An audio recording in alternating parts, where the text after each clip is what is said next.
Hello guys, Crispy here, welcome back to another video. In this one, my friends, I'm gonna be testing the GeForce RTX 5070 Ti. Let's go over its specs first, and the 5070 Ti has 8960 CUDA cores, 16GB of GDDR7 VRAM running on a 256-bit memory bus, a bandwidth of 896GB per second, PCI Express 5.0, a TDP of 300 watts, and supposedly an MSRP of $750. And guys, if it actually is available at MSRP, it's a pretty decent deal, because as we'll see in this video, it has very close performance to the RTX 4080 and therefore the 4080 Super as well, while costing considerably less money. So could it be? Are we actually seeing a decent value 50 series GPU over here? I thought we were in the worst timeline. Probably gonna cost $900. Yeah, don't buy it at $900, please. It's not good value at that price, and if it is actually $900, don't buy it at all. But hey, let's play some games on the 5070 Ti now and compare it to the 4080 and 4070 Ti.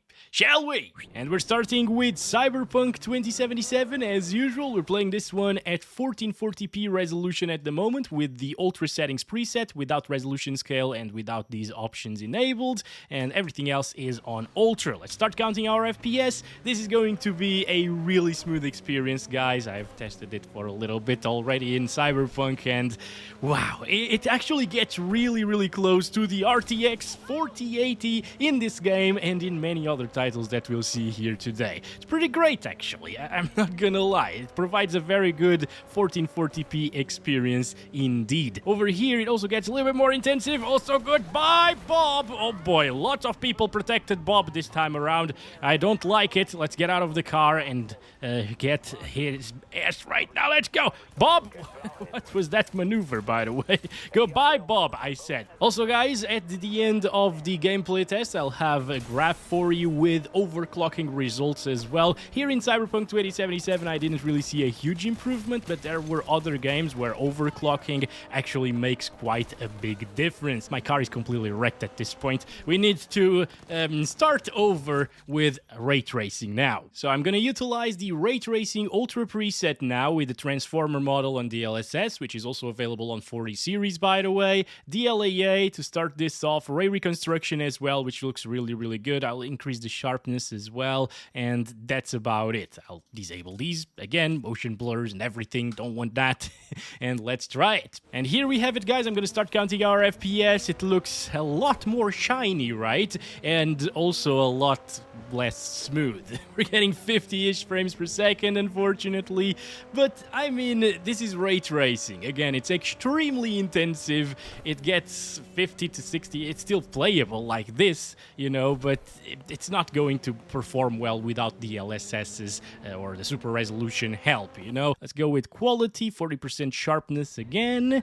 And it still looks amazing because of that transformer model, my friends. Oh yes, it's slightly more shimmery in some areas, slightly softer as well, but it looks 95, I would say like 98% as good actually as the LAA right now, and I would totally pick this experience over the native resolution experience with the LAA, because now we're getting comfortably above 60 FPS all of the time. GPU usage surprisingly is fluctuating quite a bit, 94-95%.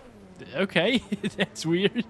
But yeah, 88 frames per second average, 58 1% lows, but it didn't really drop that far. It's just because the frame time is not a flat line, unfortunately. And now it's probably time for us to try this with some frame generation. I'll be using 4x FG. Alright guys, here we have it. Multi-frame generation 4x is now enabled. As you can see, I got the PC latency showing up there on the top right, as well as the 1% lows, because if I start counting the 1% lows with MSI Afterburner, they will be totally off because of how the frame pacing takes place with the LSS 4.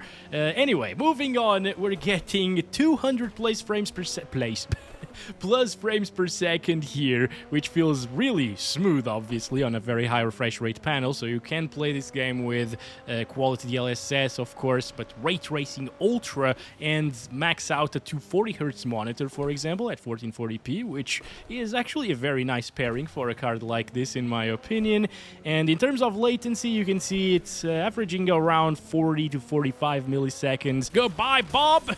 But yeah, even though the input lag is noticeable, it's not really game-breaking. It still feels very fast and responsive, and in a single-player title like Cyberpunk, I think this is a great way to play it. Also, guys, we're back here without frame generation now to see the PC latency and compare it a little bit. It's around 30 milliseconds, dropping down into the 20s sometimes. So the frame generation 4 times adds about 10 milliseconds of input lag, which is noticeable, as I said, but it's not game-breaking. It's 10 milliseconds. In a competitive shooter, that matters a lot. In a single-player title, it doesn't, and I feel like it's a great experience if you have a high refresh rate monitor. Alright, let's go up to Ray Tracing Overdrive. This is path tracing, extremely intensive stuff. I'm gonna do DLAA here, ray reconstruction, and I'll leave everything else as is, aside from these settings here. And as you can see, this is getting pretty much the same. Very similar FPS as the 5090 did at 4K with path tracing. This is very interesting, actually. So we can conclude that the 5070 Ti at 1440p, at least with path tracing in Cyberpunk, is kind of the same as the 5090 with the same settings at 4K. Anyway, it's completely unplayable, of course. I would never really play like this. The PC latency is really high as well, as you can see. 60 milliseconds, 100 milliseconds right there, so that feels a lot worse than with multi-frame generation enabled, of course. But let's enable quality DLSS right now and see how that does. So we're up from 30 FPS to almost 60 frames per second. That's decent, okay, but it's still not the 60 FPS baseline that I like to see to enable frame generation on top of, because if you enable frame generation and you don't get 60 plus FPS as a baseline before FG is enabled, you will see a lot of artifacting. That's the weakness of frame generation, you know? And not only that, you will also feel a lot of input lag, of course, which is pretty terrible, so we don't want that, obviously. So here I'll drop it down to balance DLSS, see if that helps getting 60 plus FPS all of the time, and indeed it does seem like it's doing that, guys. 60s, start counting the frames here as well. Not too bad. Yeah, okay, so this is a good baseline now, although I feel like it's still going to drop slightly from 60 FPS sometimes, but not a bad experience whatsoever, in my opinion, in terms of FPS here with path tracing. And this is all without the fake frames, of course. And now it's a good baseline for us to enable 4 times frame generation. And well, this is it, guys. Path tracing with 200 plus FPS. You can still utilize a 240Hz monitor to run path tracing. I think, once again, Ray Tracing Ultra is probably the best visuals to performance ratio here with this GPU, with the multi-frame generation, the DLSS quality as well. The DLSS balance starts getting a little bit too soft for my taste, but it still looks good here on my 24-inch 1440p monitor that I'm using. And yeah, it's going to be a good experience. I can see a little bit of artifacting here and there with the multi-frame generation 4 times enabled, but it's not to the point where it's super distracting and it makes everything super buttery smooth. Way better than 60 FPS for sure. So there's that, guys. Goodbye, Bob. Once again, do not tell me to slow down, okay? But yeah, we should move on to the graphs and comparisons. And as you can see here, this gets really close performance to the RTX 4080, and it's a good bump over the 4070 Ti. Next is Counter-Strike 2 at 1440p, utilizing very high settings with 4 times MSAA. This is so we don't bottleneck the GPU, because on low settings it would be CPU bound. Hey, hello there, kind sir. Thank you for the kill. I got confused there and panicked a little bit. I gotta reload the AWP. But yeah, guys, as you can see, you don't need a 5070 Ti, I guess you already knew that, for Counter-Strike. This is going to be buttery smooth, even on 4060, honestly, unless you want to play at maxed out settings, and aside from anti-aliasing here, which is at 4 times MSAA, in a 1440p monitor, my god, that was terrible. Alright, another one down. Another one down. Need to be careful here. Only a pixel. Okay. No. Reload. Actually, reheal. Okay. Come on. Okay, finally got that guy. Goodbye, sir. Another one. Come on. Thank you for not taking advantage of the spawn protection, by the way. Really hate when that happens. Okay. Couple of free kills here. Now we're fine. We're not first place anymore, though. But that's mainly because I don't see anyone. Okay. Thank you. Come on. How do I miss that? Okay. Breathe, Chris. Breathe. Come on. There we go. Good stuff. Gotta reload. Maybe not. One bullet's enough, right? Yes. Headshots. Good. Got him. I still got him there through the wall a little bit. I cannot believe that I will finish in second place. This is unfair. 4 seconds. Anyway, guys, missed that one as well. Well, let's move to the graphs now, and as you can see, this is a little bit slower than the 4080 in Counter-Strike. Not that it matters when we're talking about 400 plus FPS on average, right? Now it's a favorite of mine, guys. Kingdom Come Deliverance 2. We're playing this one at 1440p using experimental settings, which are extremely intensive, okay? It's maxed out and it's using DLAA as well. It's very sharp. It looks great, this game, in my opinion. Although, if you use experimental settings, it is extremely intensive, dropping down into the 60s sometimes, and it actually does drop into the 60s often if you go into forest areas and stuff like that. So looking at that happening, let me go inside of these bushes, for example, here, 70s. You might think, yeah, this is not really that great performance-wise, you know, but from my tests, it actually surpassed the RTX 4080. This is one of the few games where at stock speeds, this was actually faster than that GPU. Oh yes, I remembered. I have some mods here. We can see things from above. Look at that. Just a bit further. Come on, buddy. Come on, jump just a little bit. No! Okay, Pebbles had a roach moment there, so I don't like him anymore, and I'm not going to play with him anymore. Also, we're seeing some fluctuation there in the frame time graph, and jumping very high, looking at the forest. It doesn't even drop too much, 67 there.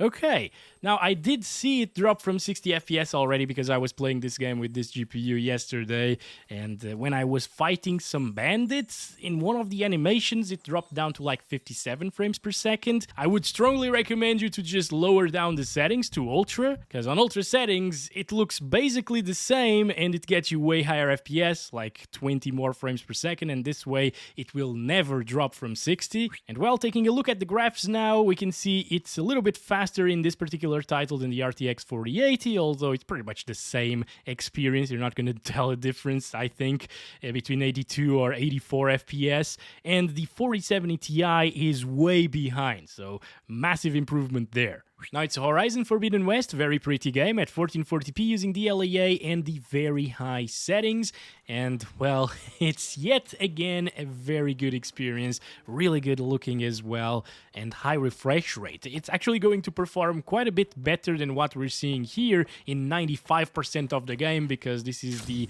DLC area, okay, the Burning Shores DLC, which is a bit more intensive. It consumes more VRAM as well, although we don't really have an issue with 16 gigabytes of VRAM at 1440p resolution, so that's great. And yeah, 90 plus FPS is around what you should expect in this one.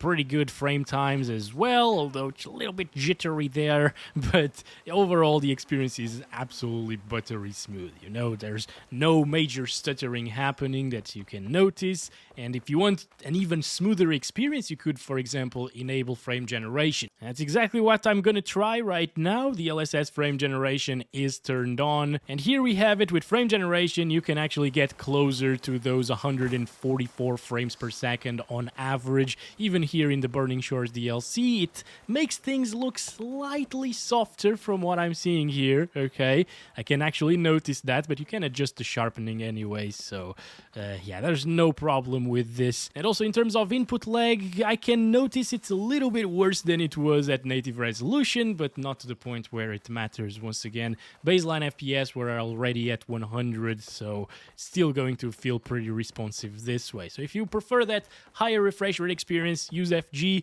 If you don't use FG, it's still going to perform really, really well. And taking a look at the graphs here, it's slightly below the RTX 4080, but not to the point where it matters. Once again, if you disable the FPS counter, they will achieve pretty much the same experience. And the 4070 Ti was also really close this time around, achieving a good average FPS and 1% lows as well. Next up is S.T.A.L.K.E.R 2 at 1440p resolution, utilizing the epic settings and DLAA. So it's basically maxed out right now, and I did go to the Nvidia app and overwrote the DLSS model as well as the frame generation. So that means that this is DLSS 4 with the transformer model. It looks quite a bit better than the previous version of DLSS. And when I enable frame generation in this video in S.T.A.L.K.E.R 2, it will actually run 4 times FG, which is actually really nice in S.T.A.L.K.E.R. I tried it with the RTX 5090 already, and it delivered very good results in terms of input lag as well as in terms of the smoothness of the game. Of course, it makes everything quite a bit better. Now you can see that 1% lows are going down sometimes. That's because the game is a UE5 based title, so it stutters. This is pretty good performance, definitely super playable. I just wish it was better optimized, because I think it should have performed better, but it's not down to the GPU now, it's just the game.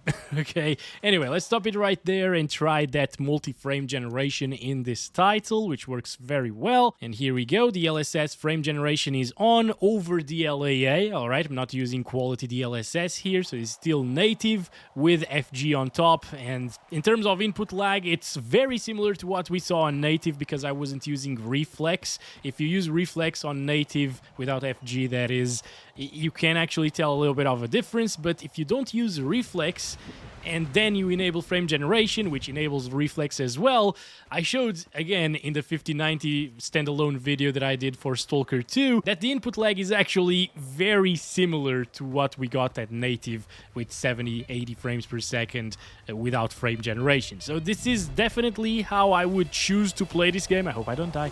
Okay, gotta heal myself.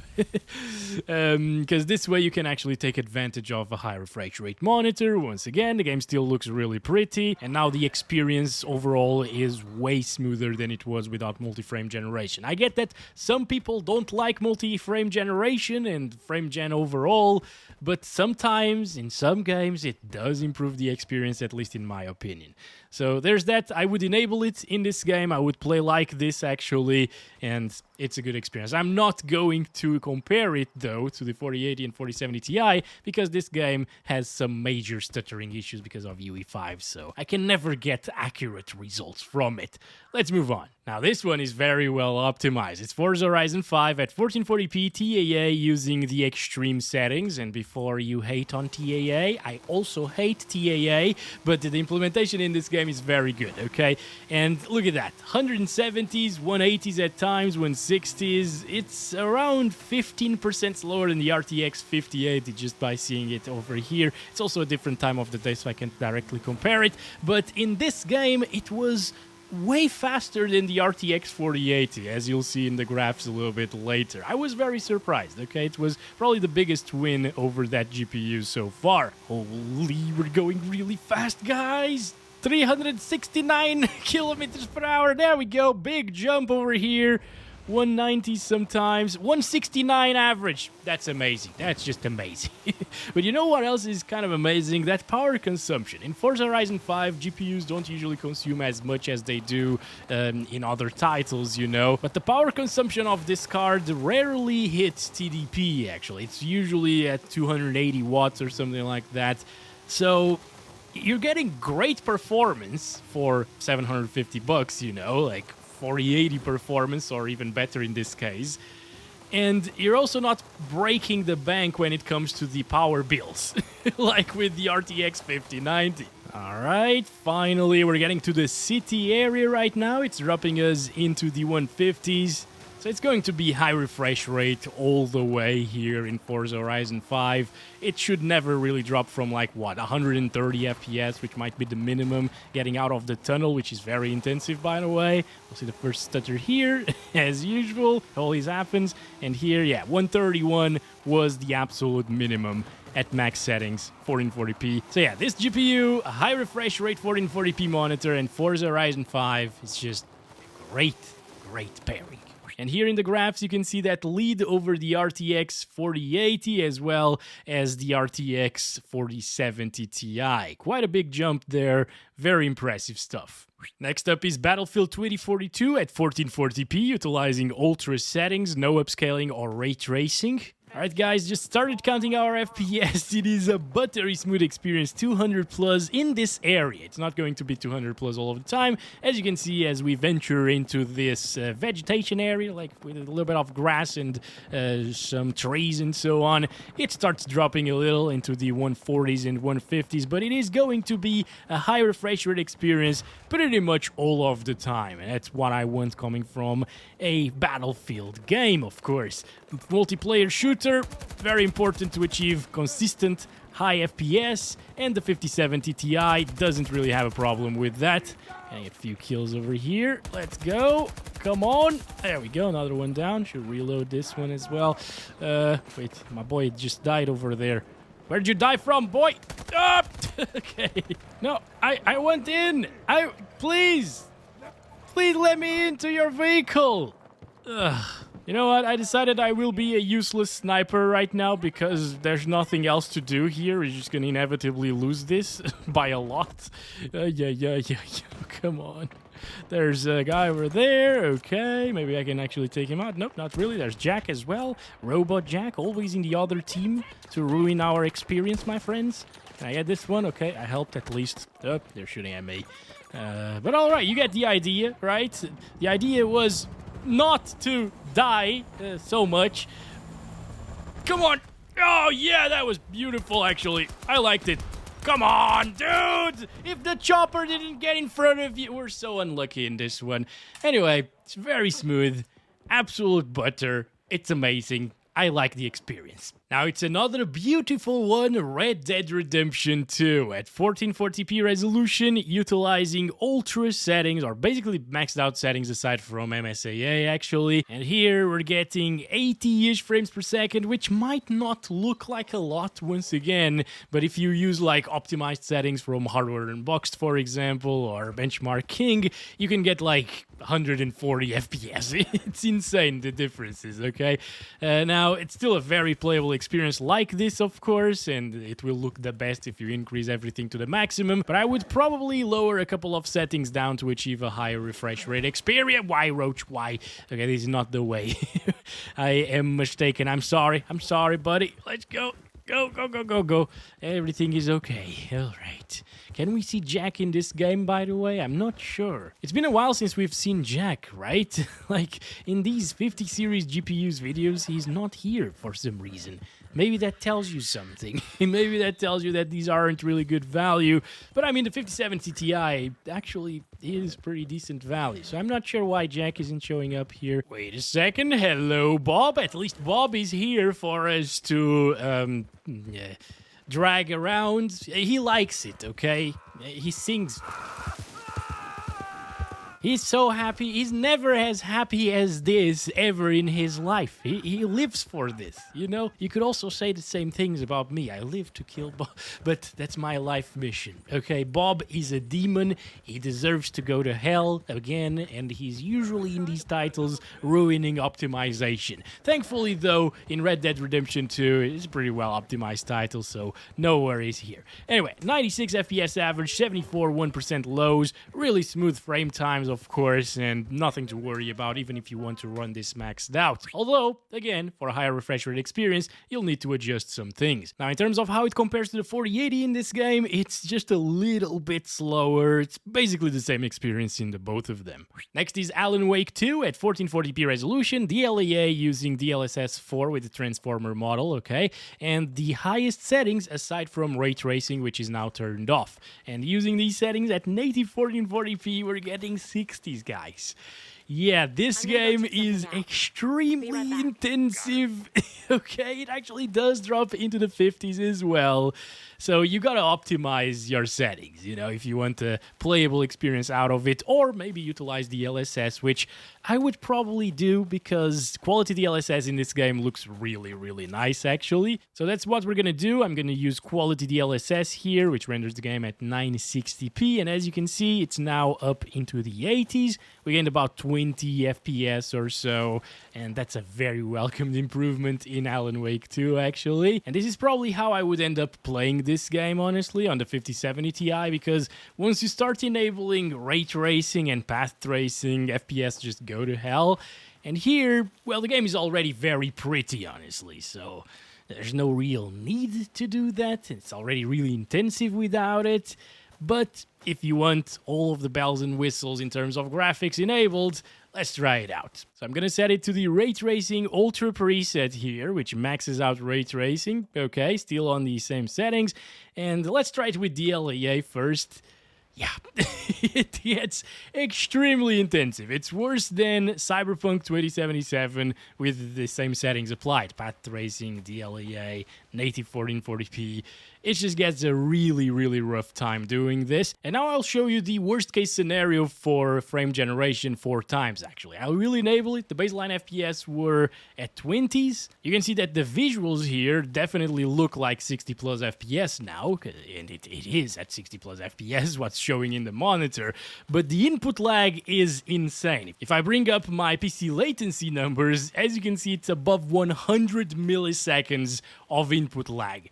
And that is extremely noticeable, guys, and pretty terrible, so I would never really do this. So what we need to do is try to find that 60 plus FPS experience natively, without frame generation that is, and then enable frame generation over that to make it look great and feel smooth at the same time, and responsive as well. You can see now that I disabled it and enabled quality DLSS, the PC latency is at around 50 to 60 milliseconds there. Not too terrible, although it's 40-ish FPS, so I don't like it, honestly.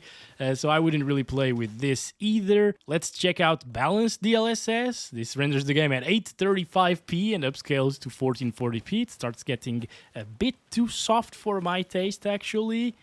PC latency is down by another 10 milliseconds, but it's still at 50 FPS, so you see, you probably shouldn't play these games with the path tracing enabled. It's way too much, alright? Performance DLSS now finally brings our FPS up to 60-ish frames per second. It doesn't look bad. It's upscaling from a 720p image, so yeah, it's really low, but to be honest, it's doing a fairly good job at it on a 1440p display. I can definitely tell that it's way less sharp than it was at native resolution, but it's not to the point where it's going to ruin your experience visually speaking. I think it still looks good. It just looks like some bad TAA right now on the screen, and it still drops from 60 FPS. Okay, so if it still drops from 60 FPS, enabling frame generation will still make it quite meh, in my opinion. So PC latency is back to like 60 milliseconds. You can definitely feel it. Now, if you want to play with like low ray tracing here, which disables the path traced indirect lighting, as you can see, and go back to like quality DLSS instead of performance, this, okay, it gets us 200s here. Latency is all right. And in terms of graphical fidelity, it's definitely sharper than it was before, so there's that. This is acceptable in my opinion. And if you're wondering, with frame generation turned off, it gets us 60 to 70 FPS. So a good baseline FPS, as you can see. Yeah, the PC latency in this one is a lot higher than it was, for example, in Cyberpunk. And that's just the nature of Alan Wake 2, you know? Even without frame generation at 60, 70 FPS, it doesn't feel ultra responsive, you know, like some other games do. And taking a look at the graphs over here, we see the 5070 Ti trailing the 4080 just by a little bit. They perform pretty much the same once again. You can't really tell the difference between them in this title if you're just playing and not looking at numbers. Now it's Call of Duty Black Ops 6 at 1440p resolution using the extreme settings, NIS set to native just to sharpen the image, and depth of field turned off. Alright, here we go. It seems like it's going to be a high refresh rate. It's at 99% GPU utilization. If it fluctuates a little bit, it's because of resizable bar. It's enabled here, of course. Okay, it's all good though, because it's still high refresh rate, it's still a good experience. It's just a little bit weird to see a map this small, you know, in a Call of Duty title with 6 versus 6, and then compare it a little bit to the Battlefield 2042 experience that we had with 64 players in a single huge map with destruction, vehicles, and stuff like that. And that game was performing better. So they definitely need to work on optimization in these Call of Duty titles, in my opinion. Also, guys, unfortunately, I can't really show you the numbers, the comparison numbers here for Call of Duty Black Ops 6. I usually do. But this time around, the benchmark run wasn't rendering the water properly. I'm not sure if it's because of these newer drivers that I'm utilizing for the review. But yeah, it just didn't really work properly. Now it's Indiana Jones and the Great Circle at 1440p using supreme settings, so it's maxed out here, but full ray tracing is turned off, or path tracing. DLAA is being utilized, frame gen is off, and this is the performance without that path tracing enabled, which is really, really good, you know. But the sad thing is, they still haven't fixed the pop-in. The object and shadow pop-in in this game is terrible. But there's a very quick fix for it, and that's typing this every single time you launch the game. That will fix the shadow pop-in and object pop-in, as you can see. Now, it doesn't really pop in. It lowers your FPS by a little bit, but this is how I'd play this game. You get a sharp 1440p image with DLAA. Alright, moving on to this area, it drops our FPS by a little bit further into the 90s. Not a problem though. For a 12GB GPU, by the way, it would be a problem. And you'll see later in the graphs that I wasn't able to make the 4070 Ti run with path tracing here because it would run out of VRAM basically and crash every single time, even with low textures. Yeah, that was quite concerning, but here with 16GB, absolutely fine. Let's enable that path tracing, shall we? For that, I will set the RLOD scale back to 1, which is the default, and let's go ahead, enable that setting. I'm gonna use full RT because why not? You're paying a lot for GPU. You should be able to run full RT on maximum. And, well, I think I will use quality DLSS. See, it does look better. The lighting and stuff is a bit more impressive right now with path tracing enabled. Yeah, that looks awesome, actually. The shadows as well, they're more defined. They're not as shimmery as they were before. But we're getting 50 FPS with quality DLSS enabled. If I disable that, we'd be in the 30s. You actually need DLSS on quality plus frame generation, this is 2 times FG by the way, to achieve 60 plus. And then the input lag is really high. We can't really see the PC latency unfortunately in this title. As you can see, it's showing 0 milliseconds, but I can tell you it doesn't feel good. It feels less responsive than Alan Wake 2. So I wouldn't really play like this unless you are playing with a controller. Then you can't really notice the input lag as much and it will look amazing using these settings. But I myself, with mouse and keyboard, I would prefer a high refresh rate experience all of the time here with this GPU. Keep it on Ultra or Supreme settings actually, with RLOD scale 5 to fix the pop-in issues, and disable that ray tracing, or path tracing actually. Ray tracing is always enabled by default in this particular title, by the way.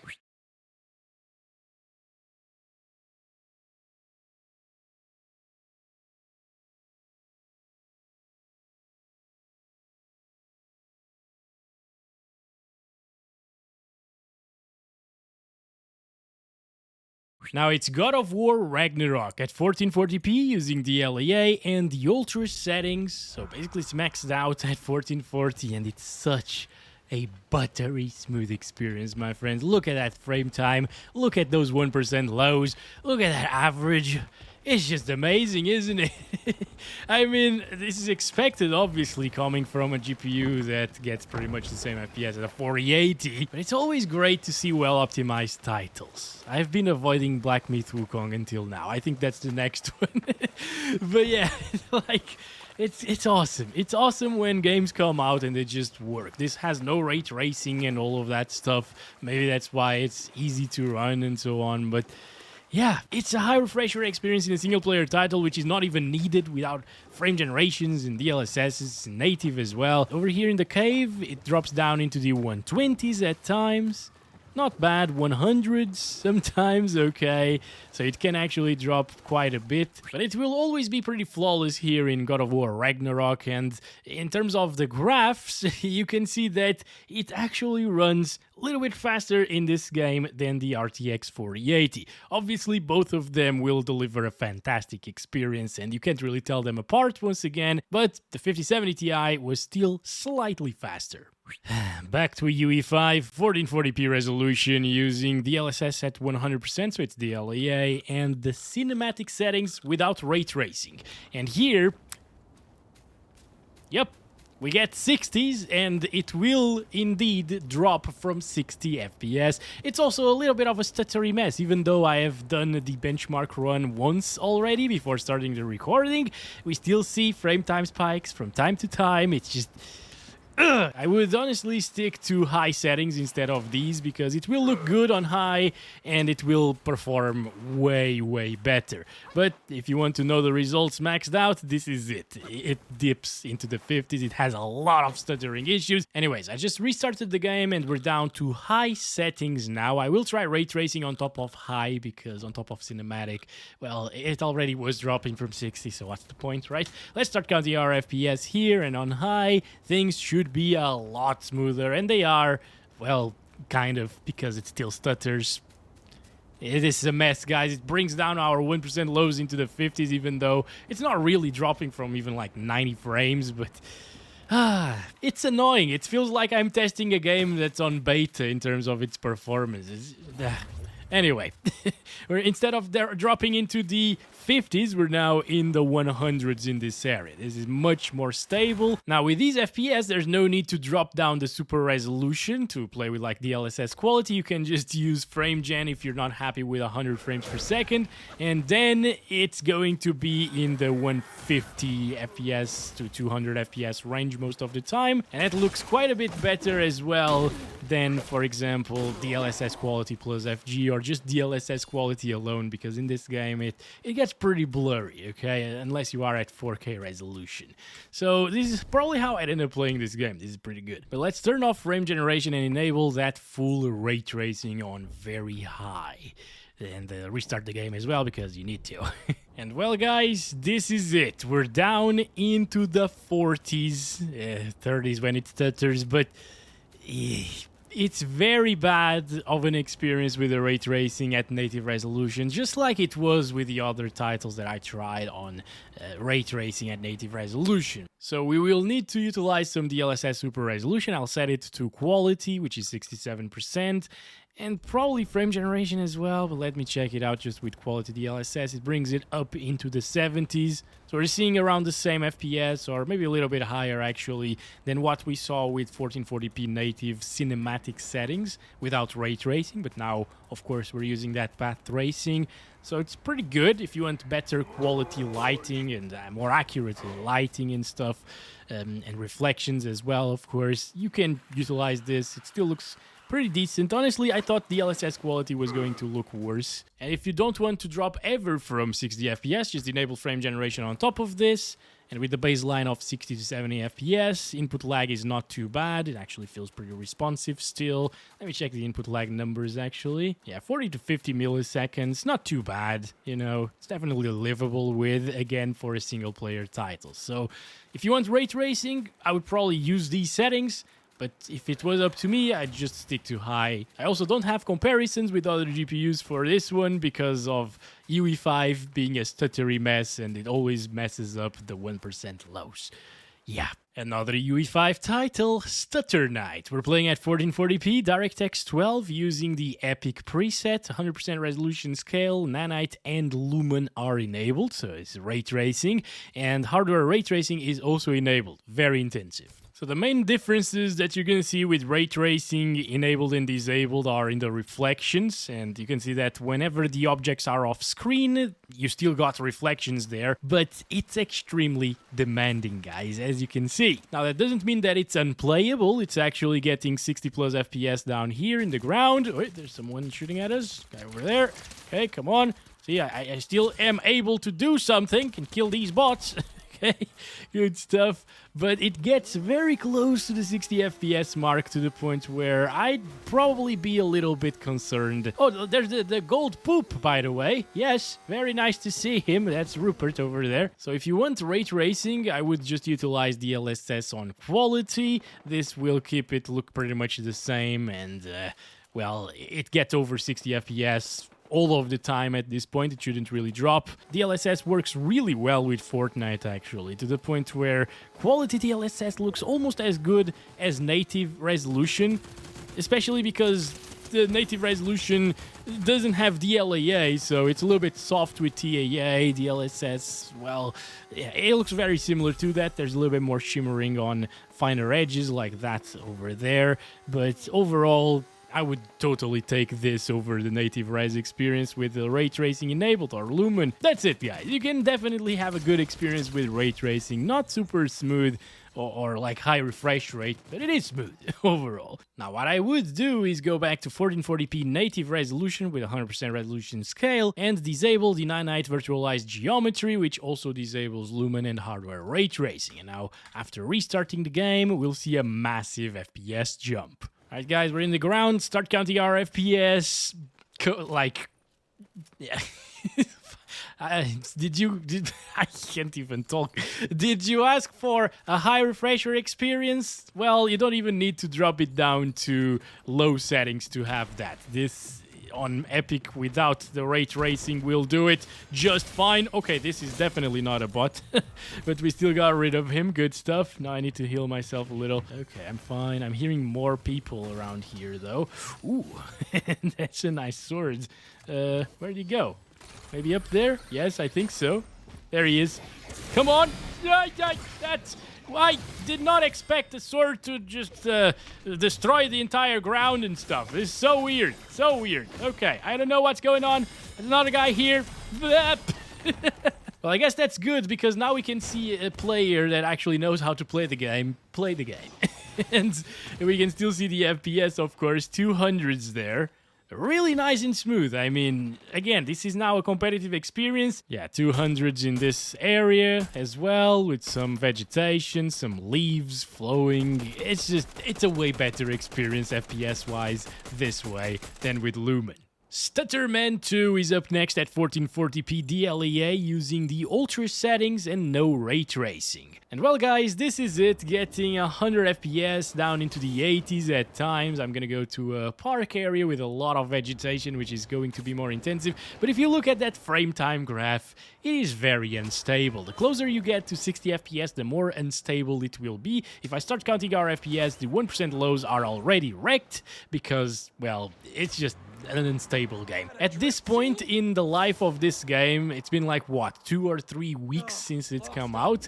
I thought they'd had fixed it in terms of the stuttering. You know, running smoothly like the first Spider-Man remaster did on PC, but no. Yeah, it's a bit of a mess. Fortunately, however, there is a very easy fix for the stuttering. You either lock your FPS and get a super flat frame time graph, or you enable frame generation. Now, the frame generation in this game is only the 2x frame gen, but it is actually the latest version of FG, so the frame time graph is a little bit weird. And this way, you get rid of all of the stutter. The input lag is good because the FPS baseline were also good as well, and you can actually have a high refresh rate experience out of your 5070 Ti at 1440p native still, but with some frame generation. Still, guys, I feel like these are the FPS that you should have gotten without frame generation, you know, on a 4080 level GPU. But again, the game has some major issues in optimization. Thankfully, though, you can actually make it run even on like an RTX 3060 just fine on medium or high settings, 1080p resolution, so it's scalable. It's just that it's way too stuttery if you don't use frame generation. And here we have another UE5 game, Marvel Rivals. We're playing it at 1440p. I'll show you the settings in just a little bit, okay? But yeah, you can see that it's not amazing, really. It's getting 80s, it's definitely very playable, but that frame time, once again, it's not the greatest. It's a little bit stuttery, and we're playing at 1440p DLSS native, or DLEA. No frame gen at the moment, and the ultra settings. Lumen is enabled and is wrecking our FPS, and I'm also utilizing the LSS override for the frame generation 4 times as well, and transformer model. And well, this is an acceptable experience, I guess, but for a game that looks like this, I would expect a lot higher FPS, of course. It's kind of like Overwatch, but Overwatch gets 3 times the FPS, if not more. Now, checking the PC latency, by the way, with these settings, native frames, we're getting 20-ish milliseconds, dropping down sometimes, but yeah, it's 20 to 25 milliseconds most of the time, I would say. But let's see how it does with the frame generation 4 times enabled. It jumps up to 25 to 30 milliseconds, so a difference of about, what, 10 milliseconds or something like that. Sometimes it goes over it at times, but yeah, it's not too bad, is it? It's actually very stable. Please, team, where are you? Why are you camping around here? Oh, it's a sniper gal. Okay, never mind.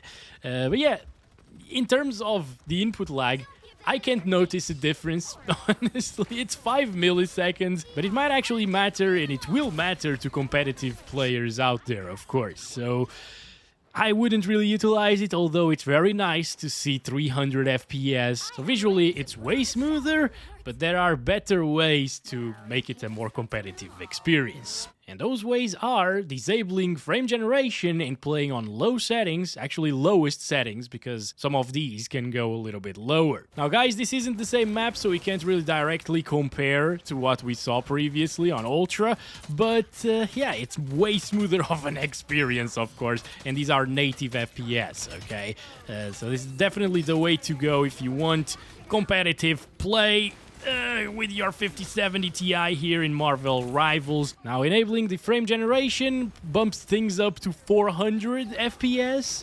The latency is also affected, of course. There's about double the latency there. So around the same latency as native 80 frames per second.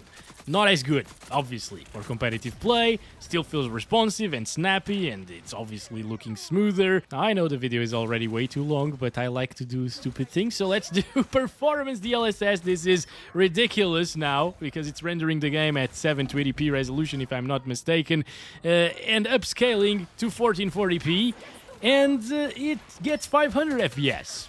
PC latency is still higher than the native 200 FPS, though.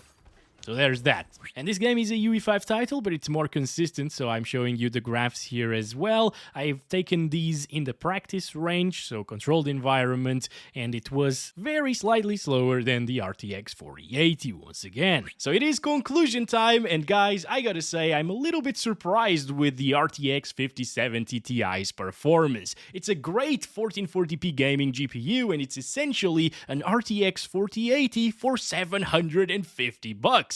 If MSRPs are anything to go by, and again, if it's not MSRP or close to it, don't buy it. With the 5070 Ti, we're seeing a 20% performance improvement over the 4070 Ti, and also a VRAM upgrade to 16 gigabytes, coming from 12. Now, the 4070 Ti Super already had 16 gigabytes, and compared to that card, the 5070 Ti isn't impressive, but there was still a bit of a gap between that GPU and the 4080, and instead of slotting in that gap, which is what I was expecting, honestly, given how disappointing the 5080 was, the the 5070 Ti seems to just be a 4080. It also doesn't consume a heck of a lot of power like the 5080 and 5090 GPUs, and then you have that multi-frame generation with the DLSS4, which is a nice addition, but remember that older RTX GPUs also have some DLSS4 features. It's the multi-frame generation that's exclusive to the 50 series cards. Now, even though the value of this card is decent in today's market comparing MSRPs,